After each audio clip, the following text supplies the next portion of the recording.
Okay, here we are at Cantaloupe Farm, which is about the quietest place that I can find in the local area. And somebody said it's a shame that there weren't more photographs of the recumbent, so I thought I'd try and do a little bit of a video about it and go out on a cycle ride and tell you a little bit about it. So it's this thing that you can see here.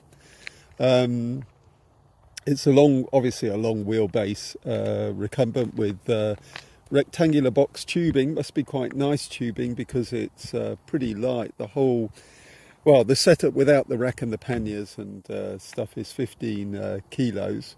I've modified it a little bit, put on some shorter cranks and activated the chain rings at the front. What else have I done? Redone the seat so it's a little bit more comfortable and doesn't move around. There's a rack and some panniers that I've added. I changed out the back tyre.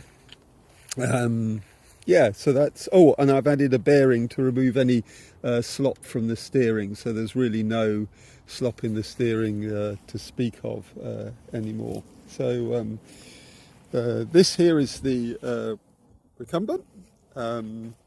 It's pretty easy to ride. It's fairly well behaved. It's not terribly aerodynamic, so once you get up to close to 30 kilometers an hour you really do feel the wind. So not going to be taking on the racing bikes today on the busway, but it's a very nice, well behaved little machine.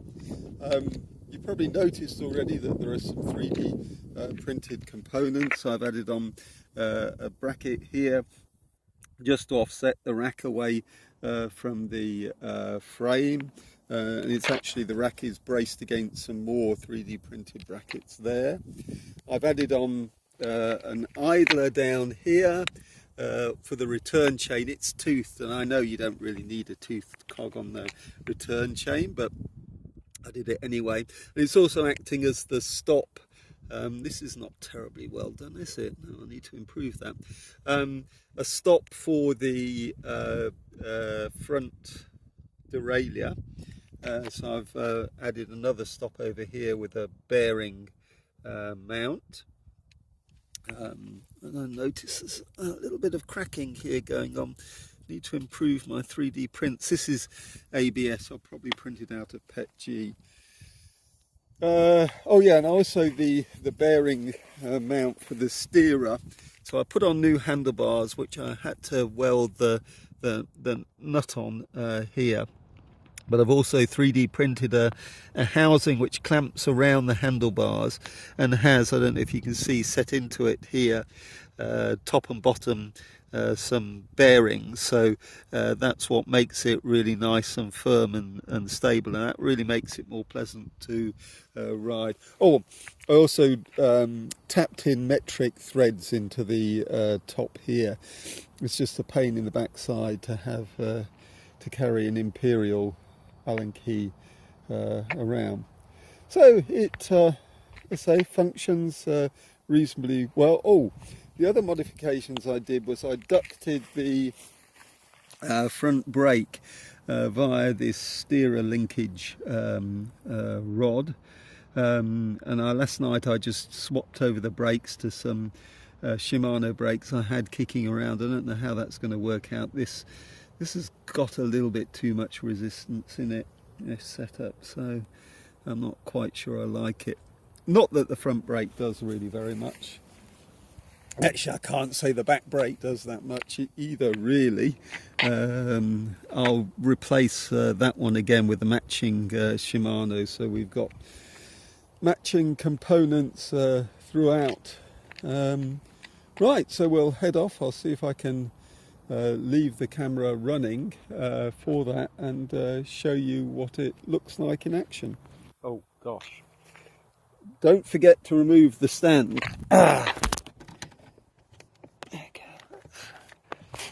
The stand away.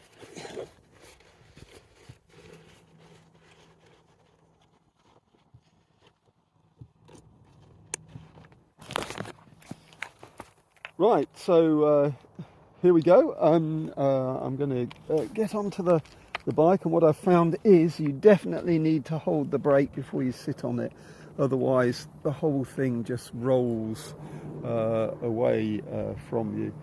The front brake, I must say, isn't great.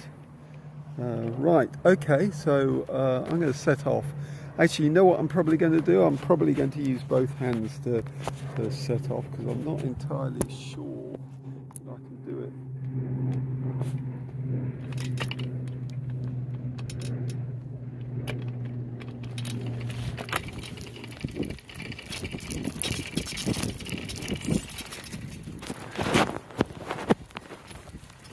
Right, so here we are underway, going along the path. It's got no suspension, so it's a pretty lumpy kind of experience. So, watch the holes in the concrete here. So you can manage it perfectly well single-handed.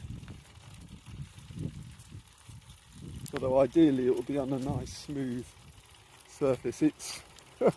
It's concrete, it ought to be smooth, but it's got loads of cracks. So, here we are, tootling away. I'm going to get back off again now, down a little path, and then head off to the busway.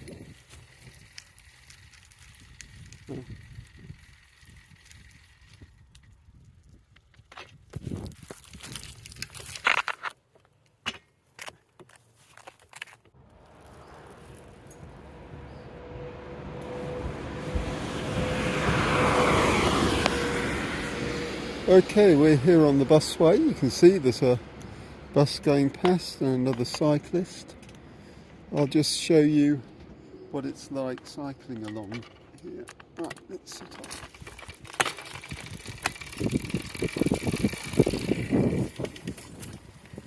There we go. Into a sensible gear.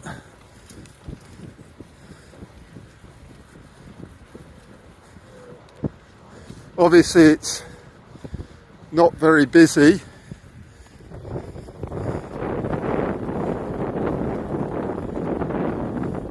It is 1 o'clock. This section's very, very slightly uphill. We're doing 21 kilometres an hour, something like that.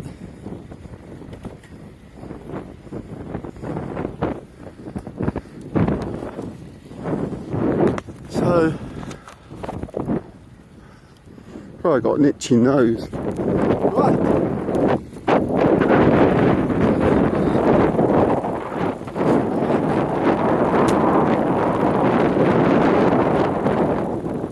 Obviously this is just a mobile phone, so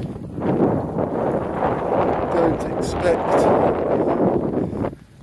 any great video. The bus has just gone through that light on green. Well, anyway, so good view.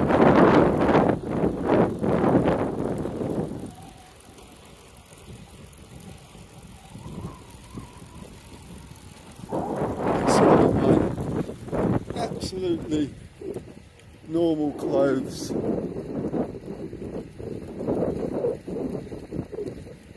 "22 kilometres an hour. Easy peasy.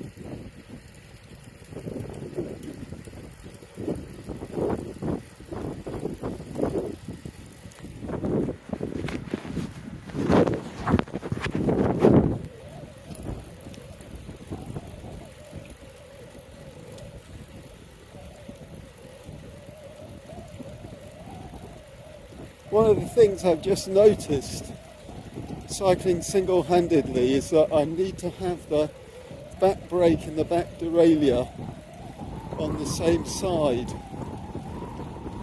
so that I can brake and change gear single-handedly at the moment. My right hand, which is on the under-seat steering, only has access to the front brake, which, because there's very little load on it, is not the best. It can quite easily turn into a slider rather than a brake. I skidded with the back wheel with the Recumbent, and it's quite nicely behaved. Anyway, I'm going to stop here. Might cross over and go back to our town. Have to see.